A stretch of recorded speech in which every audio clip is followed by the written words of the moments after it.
Amigos, amigas, ahora en la mañana de Circo Freak en Gelatina y con un fuerte aplauso vamos a recibir al cineasta, escritor, pensador, damas y caballeros, con nosotros. Un fuerte aplauso, el señor César González. Gracias. Bienvenido. Gracias. ¿Cómo estás? Bien, bien, muchas gracias por la invitación. Gracias por venir, César. Tenemos acá libros. ¿Trajiste libros? ¿Estos libros son para la gente de Gelatina? Exactamente. Mirá, a ver, acá están. Una donación Ahí tenés. portentosa. 3 de mis libros. Faltan, pero son 3 de mis. Está, ¿qué tenemos? La venganza del Cordero Atado es Sí. el primer libro que publiqué, que es un libro de poesía. Son Sí, las sí. poesías que escribí en Canadá. Ajá.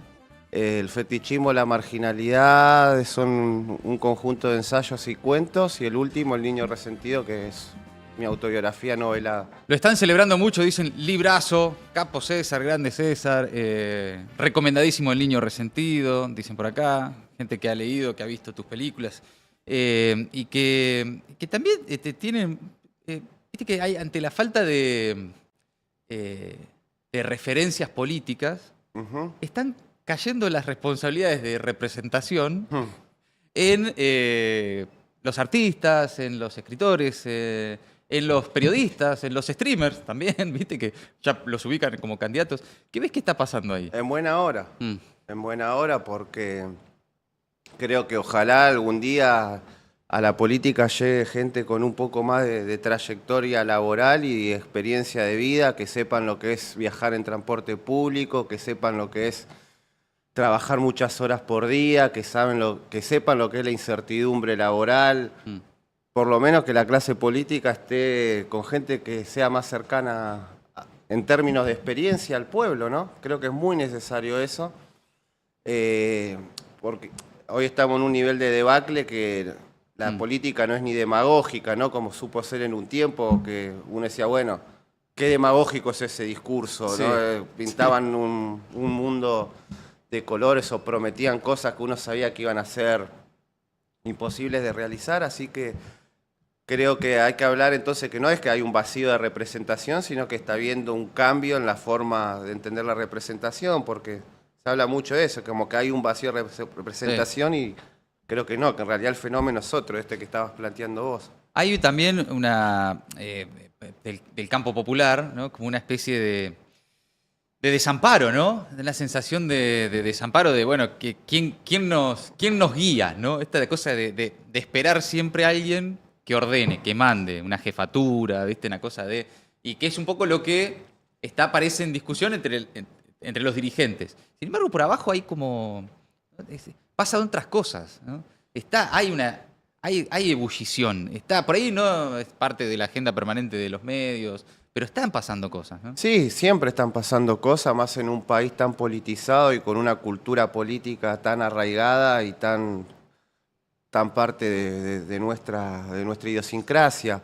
Yo creo que sí se se invirtieron ciertos esquemas. Hasta hace 10 años atrás la política era entendida como lo partidario, la militancia Sí. y lo colectivo, y bueno, pasaron demasiadas cosas y fueron demasiados los traumas en esos 10 años que atravesó el mundo y que atravesó la Argentina en particular, y creo que hoy vamos de la micropolítica hacia lo partidario. Creo que hoy la política se juega en el orden de lo micro, en el día a día, en nuestros vínculos moleculares. Me estoy poniendo muy deleuzianos con estos términos, pero creo que va por ahí, deleuziano y de Guattari.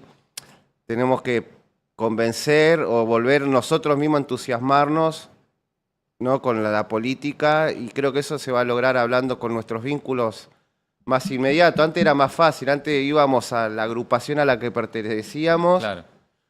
Y ya como el compromiso estaba cubierto. Hoy creo que tenemos que hablar con nuestros vínculos cercanos, con nuestros jóvenes que no creen en nada, que no ven un futuro posible y que ni siquiera hay como una conceptualización de ese no futuro como hizo el movimiento punk en su Claro. momento, ¿no?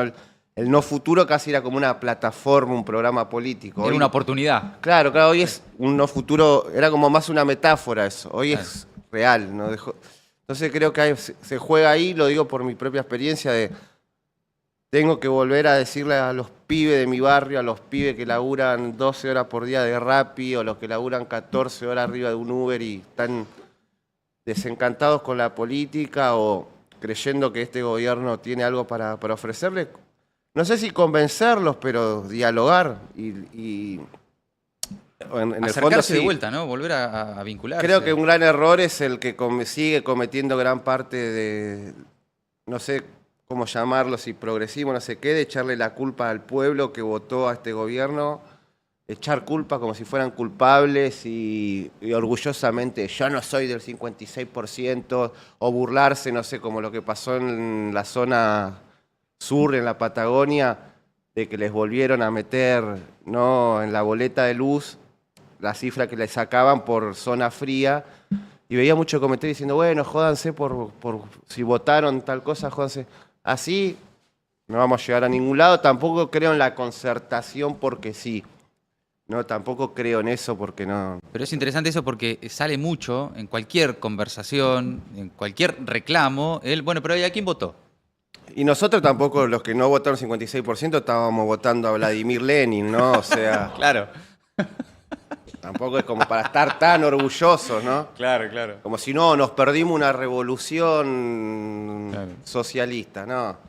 César, se habla mucho del odio, ¿viste? Es parte de la conversación, el odio y la crueldad. Sí. Y te escuché a vos hablar de la potencia del odio. Sí, tengo un texto en el fetichismo, la Exacto. marginalidad, que se llama así. Y te escuché también decir que el amor no vence al odio. ¿Qué hay en el odio como herramienta política, como instrumento hoy, a todas luces del gobierno nacional, pero también como parte de la conversación social? ¿Qué está pasando con esa potencia del odio?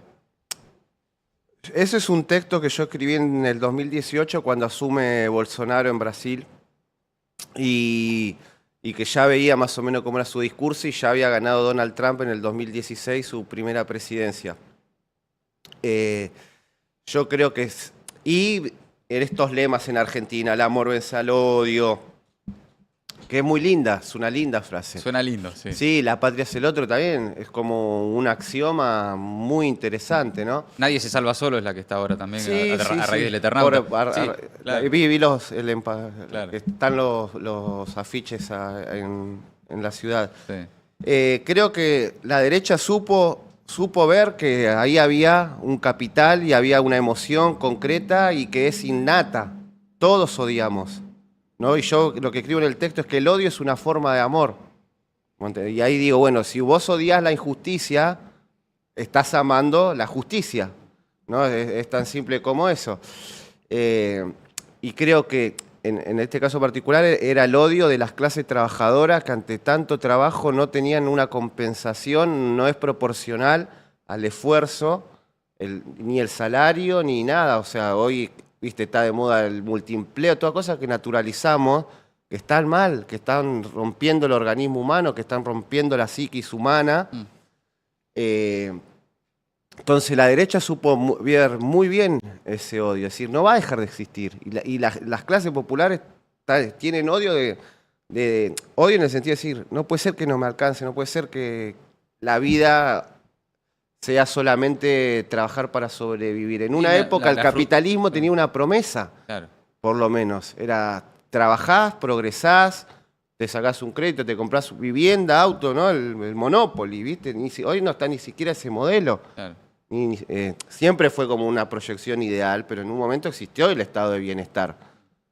Pero hay como una cosa, la frustración, el agotamiento, la falta de futuro que se transforma en odio y alguien lo capitaliza. Sí, lo capitaliza y primero como que hubo todo un lugar de corrección política y como sí, falso, era como bastante falso eso del amor. No, el odio es parte de nosotros. El humano, imagínate las guerras que hubo, el arsenal nuclear que hay, las guerras que hay actualmente, por religión, por un pedazo de tierra. No se va a eliminar eso que tiene años y años, miles de años antropológicamente parte de nosotros. Y creo que hoy está faltando eso, pero también siento que, no sé si el discurso del odio es para nosotros, creo que le funciona a la derecha. Entonces yo lo analizo, pero no tengo una propuesta, tampoco soy político, yo soy No, está artista, bien, hablo claro. como un ciudadano y de de analizar de lo que veo, pienso y por mis lecturas y esas cosas. Porque pienso que hay ya figuras que intentaron hacer la de Milei de nuestro lado, por decirlo de alguna manera, y no funcionó y no está funcionando. Entonces digo, esa forma de ser le funciona a la derecha. El odio le funciona a la derecha. No puede venir una forma alternativa de odio, No, pero sí de contra-odio, digamos. Pero sí creo que hay que ser más virulentos en el discurso, porque ellos son virulentos con la vida que nos están imponiendo. Por eso digo, no sé si el odio, pero sí un poco más de carga, decir, no sé cómo, tampoco sé si va a ser efectivo, pero por lo menos vale la pena intentarlo. Sí, hay como un estado de indignación paralizante también, ¿no? Es que la indignación de por sí es paralizante. Que es todo el tiempo, qué barbaridad, cómo puede ser. Mirá lo que hace este tipo, un buen tuit, una cosa, una descarga y punto, ¿no? Y quedás ahí medio como anestesiado, ¿no? ¿Qué se hace con eso? ¿Qué pensás? Yo pienso algo que me tiene harto el no pasa nada que dicen muchos comunicadores y creo que uno de los grandes problemas de Milei son los comunicadores, los periodistas, las periodistas, los intelectuales, las intelectuales que sobreanalizan este fenómeno que está pasando en Argentina. Yo entiendo que si escribís una columna y tenés un programa todos los días y tenés que decir, Algo hay que decir. pero Claro. la verdad que es un objeto para mí inmutable este gobierno. No hay novedades, no hay nada nuevo. O sea, lo nuevo es que se va a mandar otra cagada. O sea, entonces, pero no es una novedad. Cagadas hace todo el tiempo, ni su forma discursiva tan violenta. Pero estos comunicadores que comunican no pasa nada, cuando sí están pasando, no dejaron de pasar cosas nunca. Las marchas universitarias más grandes de la historia, las marchas del 24 más grandes de la historia, casi matan a un fotógrafo a la luz del día en la Plaza de los Dos Congresos, en una marcha que fue multitudinaria, que juntó a hinchadas de fútbol con Grupo de Julia. No es que no pasa nada, pasó y así todo el gobierno siguió igual. Y entonces, ¿qué no pasa nada? ¿Qué tendría que pasar? ¿200 muertos en la calle? Y si pasa eso, ¿tenemos la garantía de que va a cambiar algo? No. Entonces estos tiempos exigen, creo que de los analistas un poco más que el análisis, un compromiso, la vieja figura del intelectual, el intelectual que no estaba solamente para hacer análisis, sino que estaba para representar a su pueblo, para estar de su lado, para orientarlo. Si lo están orientando al pueblo para ese lado, porque este es un país que hay gente que es fanática de periodistas. Sí. ¿Me entendés? Sí, Que claro. el periodista es su gurú. Sí. ¿Me entendés? Lo que le diga ese periodista le va a hacer que si el periodista le dice no pasa nada, aunque esa persona después sale y ve que hay cada vez más gente en la calle, cada vez más pobreza, pero le va a creer al periodista que no pasa nada. Y de los nuestros, digo, Sí, claro. hay muchos que tienen ese discurso no pasa nada, que proyectan su fascinación con Milei, la propia fascinación del intelectual con Milei al pueblo. Ajá. Se la adjudican al pueblo la propia fascinación. Yo no siento, en el 2023 cuando hice la película Al Borde con la gente de Futurock, sí veía que el pueblo estaba fascinado con Milei, el pueblo más bajo, digo, las clases subalternas, las periferias, como les gusta llamar. Hoy no, hoy eso está roto. O sea, ¿no vieron el resultado de la elección de la ciudad? ¿No? O sea, a mí lo que lamenté que no se celebró tanto eso, como diciendo, bueno, ahí hay algo muy importante. No se ganó, casi nunca no se venía ganando en los últimos años toda en las villas. Todo el sur votó en contra del gobierno. La mayoría de las nacional. villas, no sé bien cómo fue, pero sé que fueron la mayoría de las villas. Yo lo que veo en los barrios es que no está más ese fenómeno como pasaba ahí. Pero los intelectuales siguen como si esto fuera el 2023. Algunos intelectuales, no quiero generalizar. Al que le quepa el saco que se lo ponga, ¿no? Pero vos ves ahí ya de vuelta una desconexión de los sectores populares que en algún momento pudieron pensar que Milei Ya era una se dieron alternativa. cuenta. Ya se dieron cuenta que no, Ya se dieron cuenta. que la están pagando ellos, claro. Te das cuenta que en la alimentación, te das cuenta en que no te puedes dar ningún gusto por la experiencia. ¿Me entendés? Ya tampoco está la esperanza de decir, bueno, esto va a mejorar. No hay una encuesta que diga, que la gente diga que va a estar la economía mejor.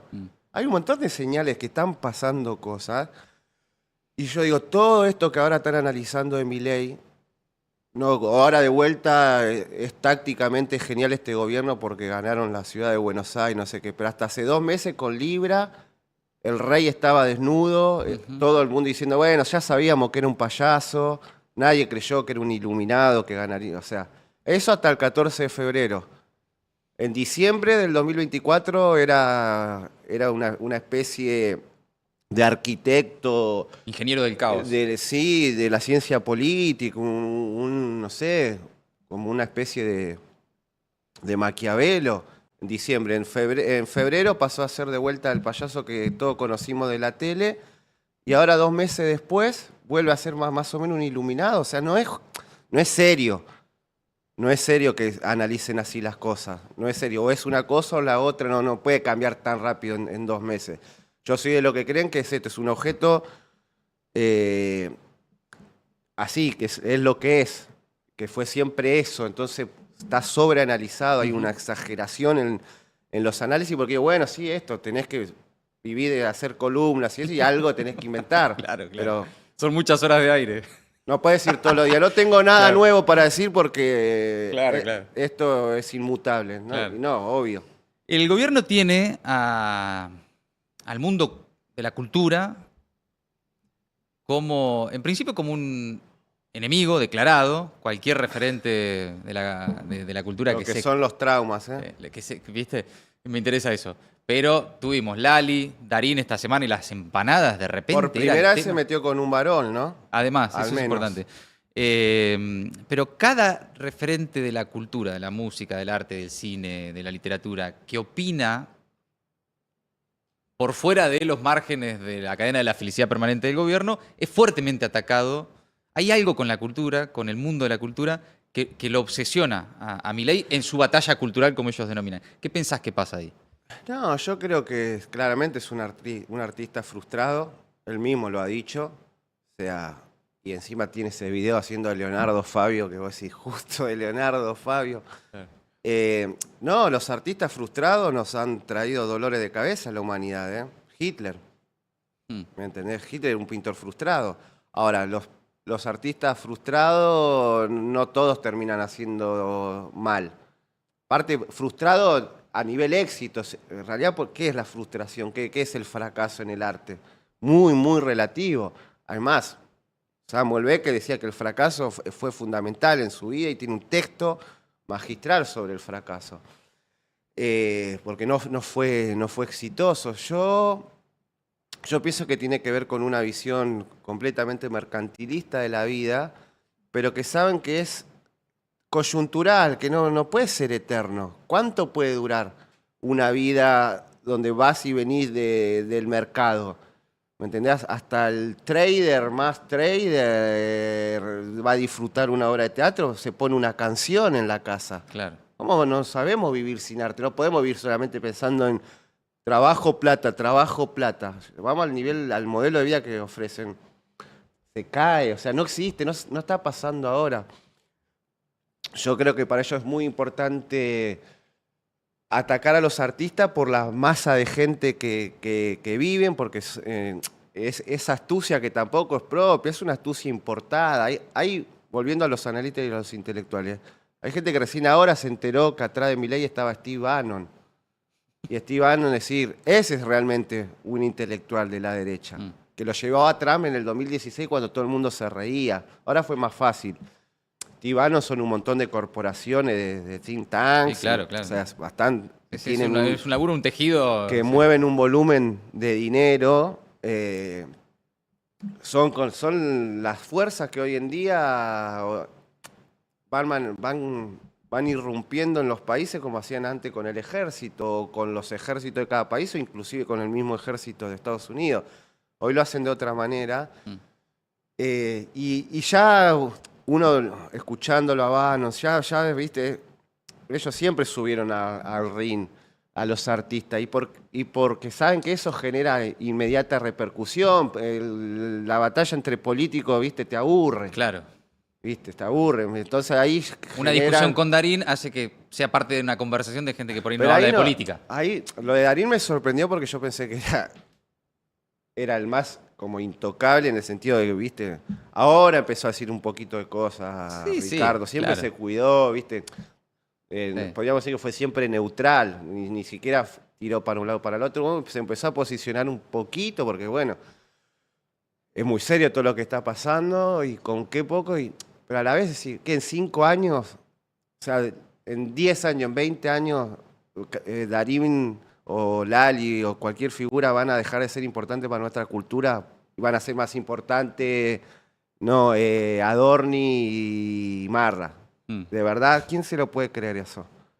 De golpe en Argentina se renovó la humanidad, o sea, la historia se va a escribir diferente ahora, no. Es ridículo, es ridículo. Por eso yo digo, prefiero estar del lado de los que criticaron siempre del primer día y no le vieron ninguna virtud a este gobierno y ni se la inventaron por necesidad de análisis, Mm. aunque este gobierno relija todo, prefiero estar de ese lado. Pero no, y estoy seguro que esto va a pasar y cuando pase decir, qué tranquilo estoy, que yo no inventé nada como para, no sé, como para rellenar el tiempo. Hay también ahí una discusión histórica sobre el artista y la política, ¿no? Ujú. Tiene pila de años y distintas formas de opinar, de verlo en la Argentina, en el mundo. Pero, ¿cómo te imaginas vos? Vos lo que sos, pero ¿cómo te imaginas que debe ser el artista? El que escribe, el que hace películas, el que piensa, el que trata de sensibilizar sobre algo frente a este tipo de gobiernos. ¿Qué te imaginas? Mirá, ¿Qué preferirías que suceda en todo no, caso? hay algo que dijo Fito en estos últimos tiempos, por más que se está comiendo un hateo, Sí. porque viste, esta época es tan cobarde que no puedes decir nada que ya el toque es para que te crucifiquen, te cancelen, Mm. y de los nuestros Sí, también, sí, ¿eh? claro, sí. Alguien que se le ocurre, estás en el fragor de una charla y uno dice algo, está bien, quizás podría haber elegido palabras mejores. No tanto por lo del reggaetón, a lo que voy, que él dice que esta época es estimulante. Ajá. Para mí también lo es. No estimulante porque celebremos lo que está. No, estimulante para pensar, porque tenés un gobierno que te habla de batalla cultural, que trae un concepto de Gramsci a la mesa. Mm. ¿No? Un concepto muy importante que te permite a que el que googlea batalla cultural le aparezca Gramsci y se interese en quién fue y descubre un pensador con una historia de vida increíble y que muere en la cárcel. Tenés un enemigo muy grande, entonces tiene más sentido pelear. O todos eran valientes y peleaban cuando el enemigo no era tan fuerte. Así es fácil Claro. pelear. Y ahí es donde me empiezo a enojar con la política y yo también me desencanto. Digo, todos esos que gritaban en otros gobiernos, en otras épocas, que estaban así replantados, ahora no. Ahora o le echan la culpa al pueblo, o hablan de que no pasa nada, o la apatía, no sé qué. Ahí yo digo, proyecta, no proyectes tu propia apatía. Está bien, claro. Hay gente que está yendo todos los miércoles a las marchas, hay gente Sí. que está re comprometida con la realidad, jóvenes que están re comprometidos con la realidad. ¿Qué caso tomás para generalizar? ¿Generalizamos desde el caso apático o generalizamos desde el...? No, en todo caso, una apatía electoral, no tienen ganas de ir a votar, pero en sus barrios están haciendo cosas. No, y aparte el Claro. no votar también es una forma democrática. Total. Está bien. De decir.